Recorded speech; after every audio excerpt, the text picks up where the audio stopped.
काकांना पुढे नियोजित कार्यक्रम असल्यामुळे काही काळ आपल्या सगळ्यांमध्ये अभंग गायनाचा आनंद घेत काका थांबणार आहेत. तर सुरुवातीलाच मी शाहिद अशोक कामथे यांना विनंती करतो की आपण श्रीफळ आणि पुष्प देऊन काका प्राथमिक विभाग ज्याच्यामध्ये सुंदर अशी विद्यार्थ्यांची घडण होत आलेली आहे, अजूनही त्या सर्व अध्यापकांना ज्यांचं मार्गदर्शन मिळतं अशा आदरणीय सुनंदाताई तांबेकर आज उपस्थित आहेत. सीमाताईंना मी विनंती करतो की आपणही श्रीफळ आणि पुष्प देऊन ताईंच्या येण्याबद्दलचा आनंद व्यक्त करावा.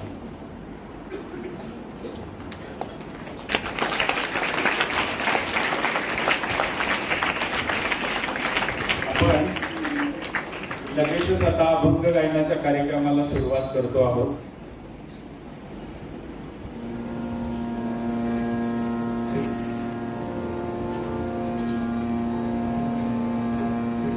हात जोडलेले ताट बसलेले करेल.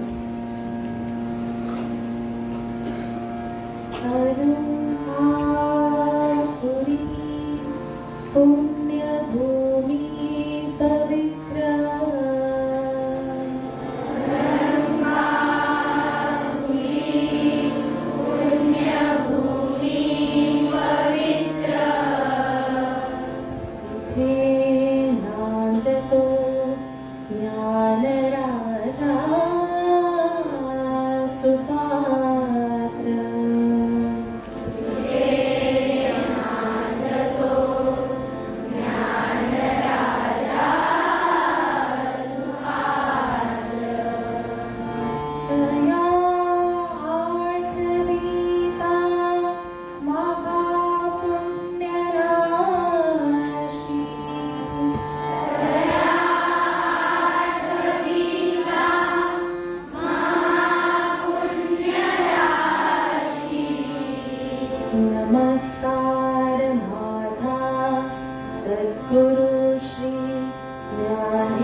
हे सुंदर रूप पाहून चारही भावंडांना त्यांचे आई वडील म्हणजेच विठ्ठलपंत व रुक्मिणीबाई यांचे दर्शन घडले.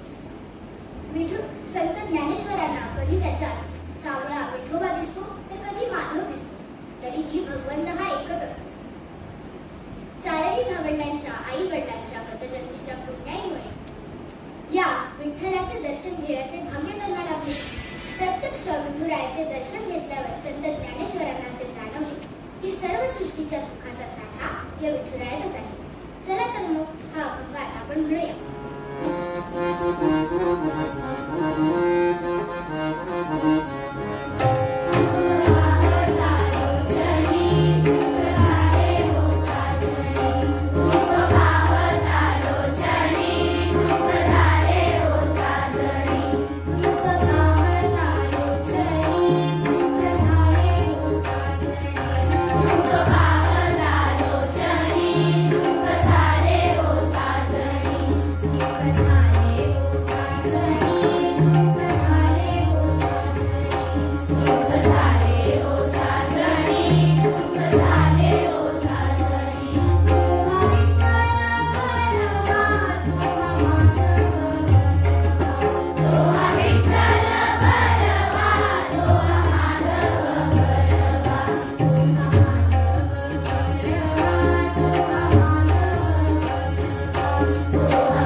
लोकात आहे.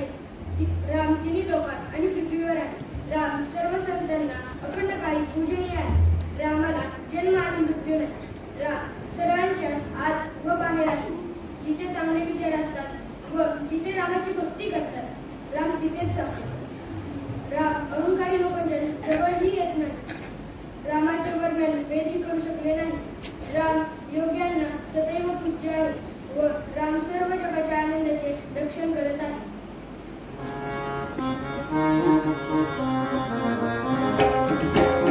राम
महाराज की जय, कृष्ण भगवान की जय।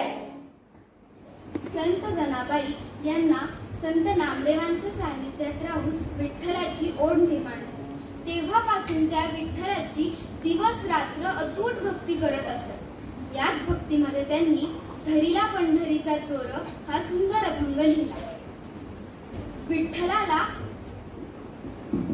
विठ्ठलाला दोर बांधून पकडून ठेवले आहे, म्हणजे भक्तिरूपी दोर बांधून विठ्ठलाला बांधून ठेवले आहे। एका प्रेमरूपी दोरखंडाने जनाबाईंनी त्यांच्या हृदयात एक तुरुंग तयार करून ठेवला आहे व त्याच्यात त्या विठ्ठलाला बांधून ठेवणार आहे। एका प्रेमळ शब्द साखळीने त्यांनी विठ्ठलाच्या पायात बेड्या घातल्या आहेत। अभिमानाच्या सोहम शब्दांचा मारा केला, म्हणजे जनाबाईंनी विठ्ठलाला अभिमानाचे शब्द ऐकवले। अभंगाच्या शेवटी त्या असं म्हणतात की विठ्ठला, आता तू कितीही विनवणी केलीस तरी मी तुला माझ्या हृदयातून जाऊ देणार नाही। तसा सुंदर अर्थ व बोल असलेला अभंग आपण म्हणूया।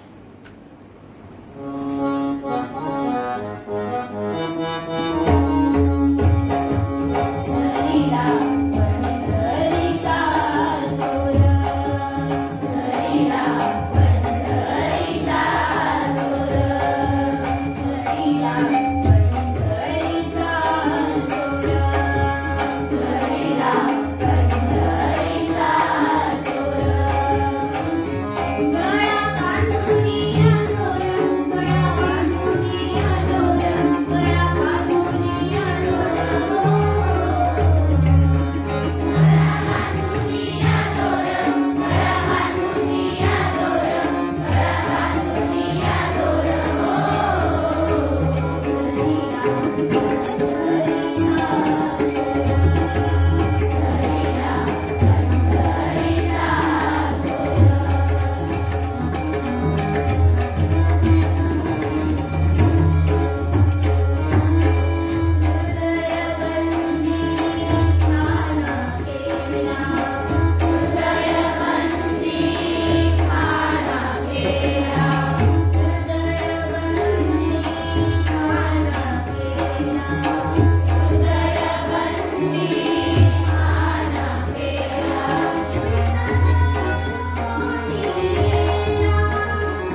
उसे डोंगा परी रस नव्हे डोंगा या अभंगाची रचना संत चोखामेळा यांनी केलेली आहे.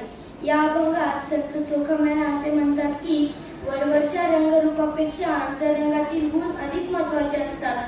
त्यामुळे वरच्या रंगाला भुलू नये. ऊस कितीही वाकडा असला तरी त्याचा रस गोडच असतो. त्यामुळे आपण वरवरच्या रंगरूपाला भुलू नये. कमान जरी वाकडी तिकडी असली तरी त्यातून सुटणारी तीर म्हणजे बाण सरळच जातो. नदी किती जरी वाकडी तिकडी वाहत असली तरी त्यातून मिळणारे पाणी तहानलेल्या व्यक्तीसाठी गोडच असते. त्यामुळे संत चोखामेळा असे म्हणतात की वरच्या रंगाला न भुलता अंतरंगाला अधिक महत्त्व द्यावे.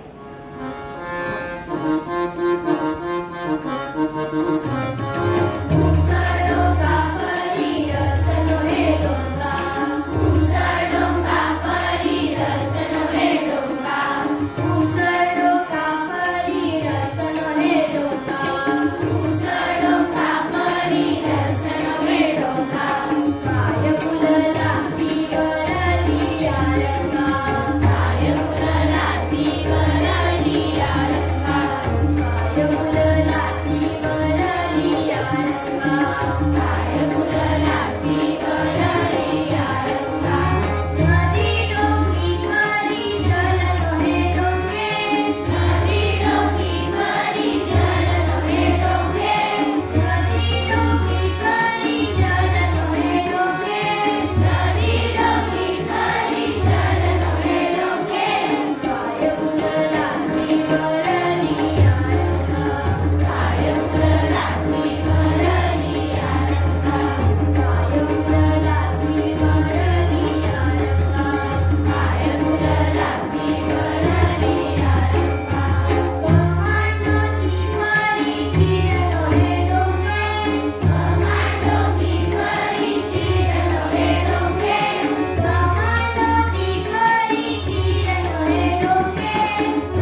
शके 1192 ते 1272 या कालखंडात होऊन गेले. त्यांचे सुमारे 2500 अभंग प्रसिद्ध आहेत. तसेच त्यांनी काही अभंग हिंदीमध्ये सुद्धा रचलेले आहेत. सुखालागी करीस तळमळ या अभंगात असे सांगितले आहे की माणूस दिवस रात्र सुखाच्या शोधात ते मिळवण्यासाठी तळमळत असतो, पण ते सुख मिळवण्यासाठी त्याला अनेक दुःखातून जावे लागते. जर तुम्हाला खरे सुख मिळवायचे असेल तर तुम्हाला या जन्मात एकदा तरी पंढरीला जाऊन यावे लागेल. तेथे जाऊन पांडुरंगाचे भजन चिंतन करत त्याच्याशी एकरूप झाल्यावर तुम्ही तुमचे जन्मोजन्मीचे दुःख विसराल. हे सगळं करण्यासाठी तुम्हाला काहीही कष्ट मिळणार नाही. चंद्रभागेत स्नान केल्यावर तुम्ही केलेली पापे तुमचे दोष क्षणात नष्ट होतील. चंद्रभागेत स्नान करून तुम्ही महाद्वारी जाऊन लोटांगण घाला व कान धरून केलेल्या चुकांची क्षमा मागा व गरुड खांबाला मिठी मारून पांडुरंगाच्या नामात दंग होऊन जा. विठुराया इतका दयाळू आहे की त्याला काय उपमा द्यावी. अशा माझ्या दीनवत्सल पांडुरंगाचे उपकार मानावे तेवढे कमी आहेत.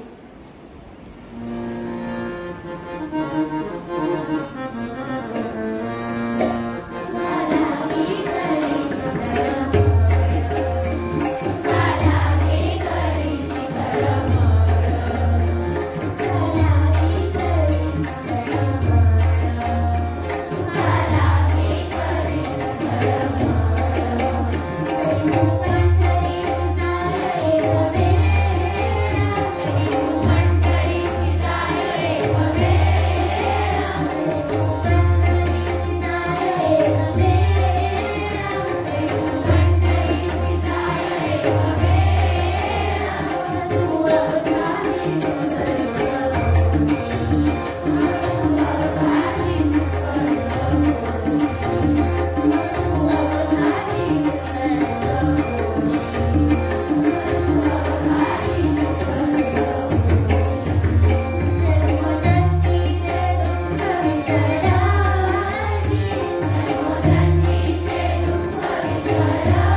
आईवडिलांकडूनच त्यांना भक्तीची परंपरा लाभलेली होती.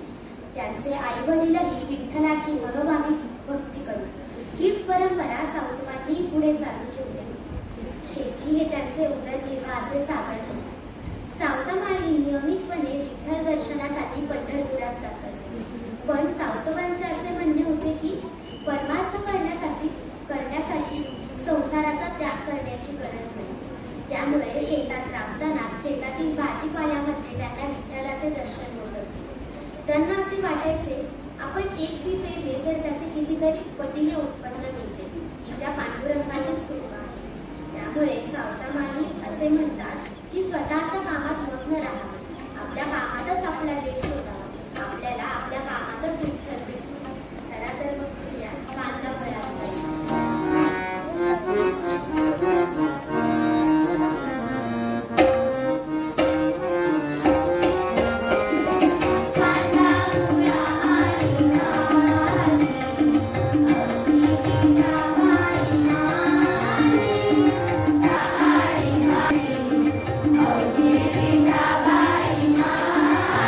you.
पंढरी नगरी दैवत श्री म्हणजे श्री विष्णू किंवा श्री जो हिंदू धर्मातील प्रमुख देवता आहे.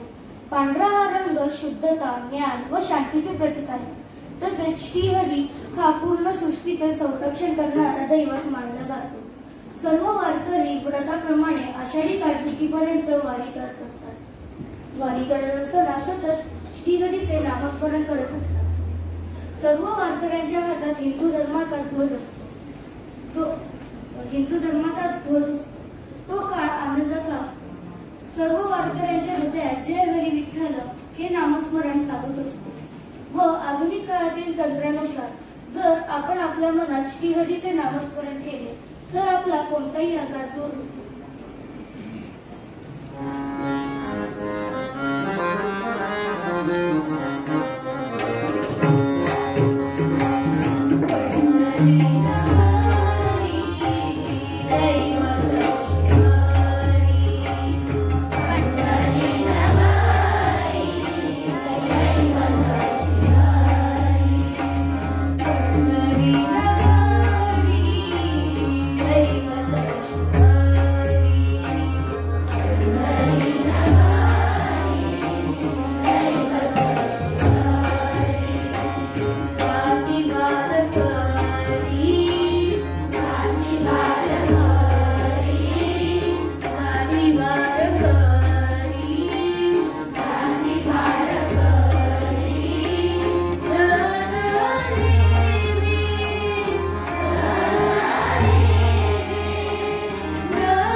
गुरु तुकाराम महाराजांनी जे आपली वारकरी संप्रदायाची वारी जेव्हा पंढरपुरात पोहोचते तिथे काय सोहळा असतो याचं वर्णन आपल्या अभंगातून केलंय. सर्व वारकरी आपल्यातला आपापसातील मतभेद, क्रोध, अभिमान, वर्ण, द्वेष सर्व विसरून एकमेकांच्या चरणी लीन होतात आणि भगवंताच्या भक्ती मार्गी लागतात. खेळ मांडीला वाळवंटी बाई,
संत ज्ञानेश्वरांचा ऋण सुरू रे भ्रमरा हा अभंग आता आपण सर्वजण ऐकूया.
वारकरी संप्रदायाने ओघी, अभंग, भारुड, गवळण या देणग्या आपल्या मराठी साहित्याला दिल्या आहेत. संत ज्ञानेश्वर माऊली, तुकाराम महाराज, संत एकनाथ महाराज, संत नामदेव यांसारख्या संतांनी भक्ती रसात ओथंबलेलं हे साहित्य जनसामान्यांपर्यंत पोहोचवलं. साहित्य प्रकार आहे तो कृष्ण भक्तीनं ओतप्रोत भरलेला असतो.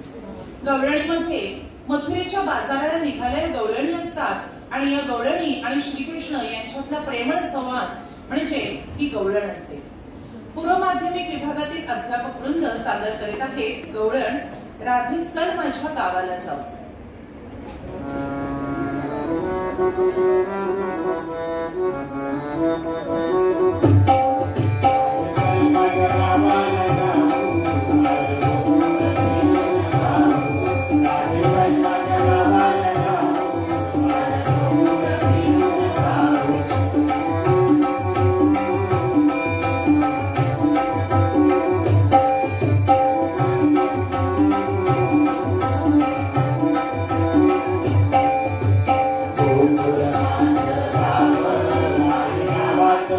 you.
नाथा माय बापा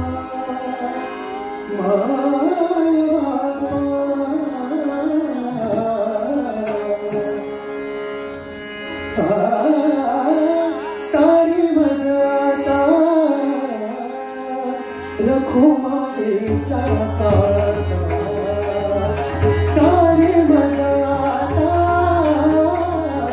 रखो मायेच्या काळात घरीच्या नाथा माया बापा तारे माझा आता रघुमाईच्या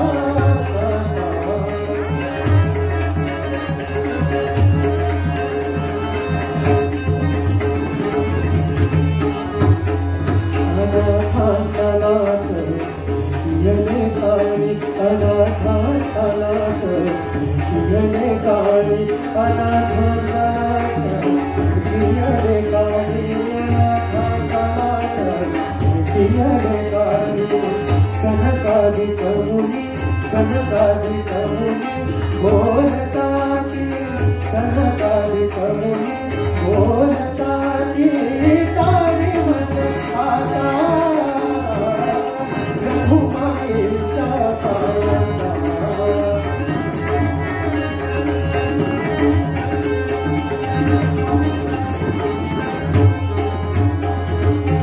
त्याची आवचना विश्वास त्याची आवचना विश्वास घरी तुझी आस पांडुरंगा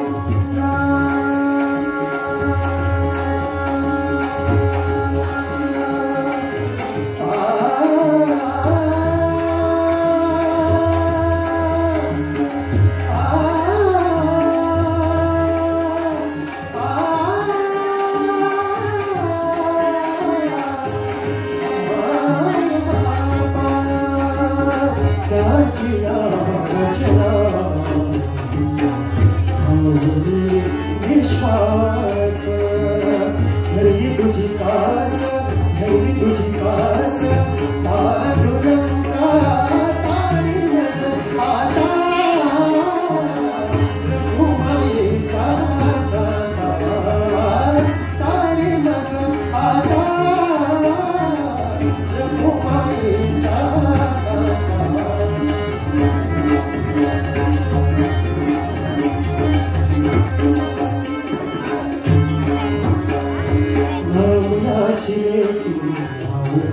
देवा नामयाची अवघड देवा नामयाची अवघड देवा नामयाची अवघड देवा नामयाची अवघड देवा नामयाची अवघड देवा नामयाची अवघड देवा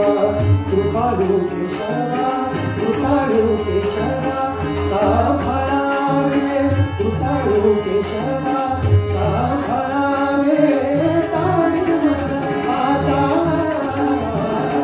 रघुमाईच्या काळात तारी मज आता रघुमाईच्या काळात पंढरीच्या माता माया बाबा तारी मज आता रघुमाईच्या काळात तारी मज आता रघुमाईच्या काळात रघुमाईच्या काळात रघुमाईच्या काळात